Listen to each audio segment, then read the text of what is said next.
Mimi kwa jina naitwa Elida Machungwa, mratibu huduma za afya uzazi na mtoto mkoa wa Katavi. Na shukuru kwa wasikilizaji wetu ambao wameenda kuchangia waliohojiwa kuhusu faida za uzazi wa mpango. Nimewafuatilia vizuri wote, wanawake ama vijana na wanaume ama vijana wa kiume, wamechangia vizuri kabisa kuhusu faida mbalimbali za uzazi wa mpango. Nafikiri wote tumewafuatilia.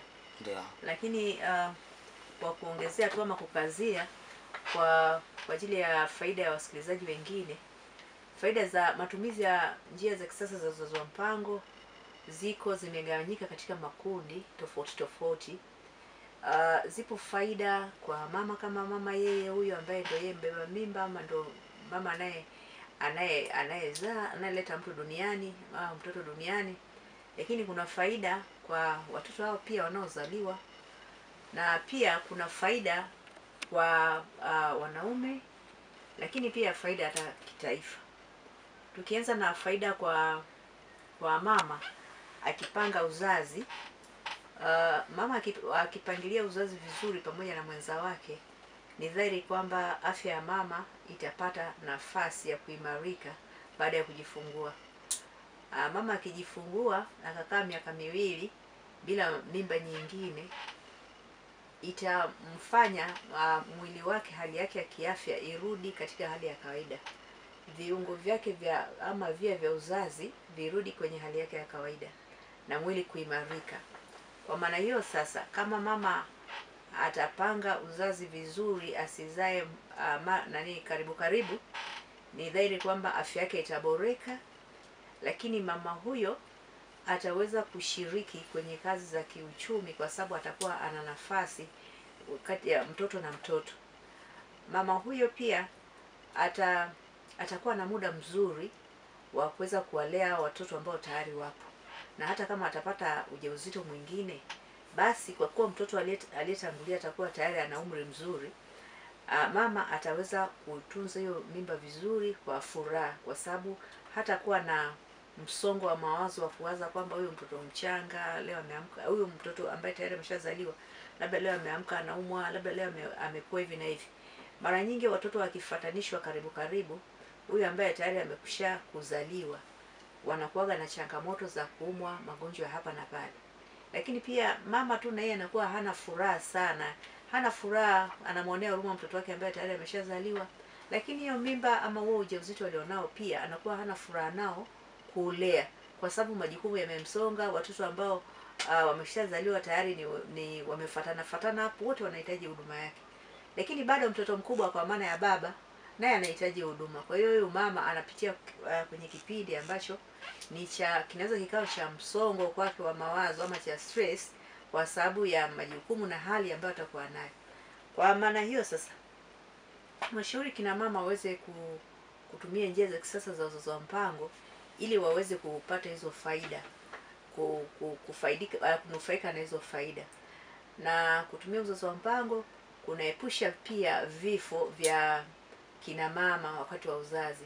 Tumekuwa tukipata vifo vya kina mama, hasa wale ambao wamezaa mara nyingi tena kwa karibu.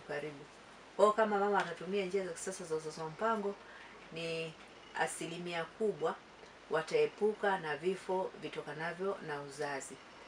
Lakini pia kuna mchangiaji mmoja na mtangazaji hapa amesema kwamba atafurahia maisha ya uwenza. Mapenzi moto. Kama mama atakuwa amesongana na watoto wengi na mimba, kuna kina mama anakuwa na mimba, utamwona akiwa na mimba, kama sio mimba mtoto mchanga, kama sio mtoto mchanga mimba. Kwa hiyo kama mama atakuwa amepangilia watoto wakapishana kwa umri mzuri, ni dhahiri kwamba mama huyo atakuwa na muda mzuri wa kuweza kushirikiana kwa maana ya mapenzi na mume wake ama mwenza wake, kwa sababu watakuwa na nafasi, watoto watakao hawasomi. Hiyo naweza kusema hivyo kwa upande wa mama, faida za kutumia uzazi wa mpango, njia za kisasa. Okay. Lakini kwa upande wa baba, mtoto ambaye sasa ndio amezaliwa, kama watoto watakuwa wamepishanishwa kwa umri mzuri, ni dhahiri kwamba watoto hao watapata malezi mema ama malezi bora kutoka kwa wazazi wao wote wawili. Wataweza kusomeshwa, wataweza kupata chakula bora kwenye familia, kwa sababu itakuwa ni familia ambayo wazazi hawa wanaimudu kuitunza na kuilisha na kuisomesha. Kwa mtoto atapata mapenzi mazuri kutoka kwa wazazi wake, lakini kwa nafasi yule akiwa mdogo, wengine wakubwa, yani kila mtoto atapata mapenzi ya wazazi kutoka kwa wazazi vizuri, kwa sababu watakuwa hawajafuatana karibu, lakini wataweza kusomeshwa vizuri, watakula vizuri na mambo kama hayo. Lakini pia tuna changamoto ya vifo vya watoto wachanga. Kwa maana hiyo sasa, kama wazazi watakuwa wamepishanisha watoto vizuri, ni dhahiri kwamba vifo vitokanavyo na uzazi vya watoto wachanga vitapungua, kwa sababu mama na baba watakuwa watatunza ujauzito vizuri, lakini pia mtoto atapata matunzo mazuri pia na lishe nzuri, kwa sababu familia itakuwa inaweza kumudu mahitaji ya familia yao kwa ajili ya watoto wao. Tukija upande wa baba kama baba, na yeye akipanga uzazi, kitu cha kwanza hata kuwa na stress au hata kuwa na msongo wa mawazo kufikiria kwamba namna ya kutunza hiyo familia yake, kuihudumia, kwa sababu kwenye kabila zetu ama mila zetu, baba ndio kichwa cha familia, ndio baba ndio anayetoa chakula ama anatoa hela kwa ajili ya kununua chakula na vitu vingine vyote mahitaji ya familia. Kwa baba hata kuwa na zile pressure ama stress kufikiria juu ya maisha, kwa sababu atakuwa na familia ambayo anaweza kuimudu. Kama ni kupeleka watoto shule, watakuwa wamepishana, mwingine alikuwa la kwanza, labda mwingine la tatu, mwingine hivyo. Kwa hiyo atakuwa anapata muda mzuri wa kupumzika hapo, namna ya kuilea hiyo familia ama kuitunza. Baba kama baba ataweza kushiriki pia kazi zingine za familia, lakini pia za kijamii, lakini hata kitaifa pia, kwa ajili ya kuongeza kipato.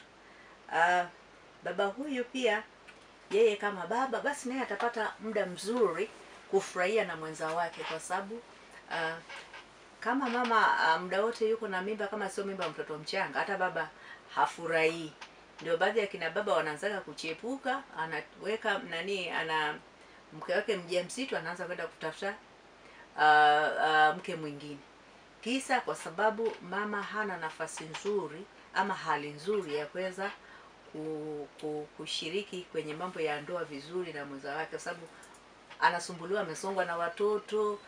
Mama akiwa na watoto wengi, kwa kweli mara mimba watoto wengi, hata ustaarabu wa nyumbani kwake mara nyingi unakuwa ni mdogo. Kwa hiyo baba kama baba naye atapata faida hizo. Lakini kwa ujumla wake, basi taifa litakuwa na, tukitumia uzazi wa mpango wa kisasa vizuri, taifa kama taifa litakuwa na watu ambao linaweza kuwahudumia kwa maana ya huduma za kijamii, mashule, elimu, afya na vitu kama hivyo. Ili uwe wa kwanza kupata taarifa zetu, usisahau kusubscribe, kulike na kushare.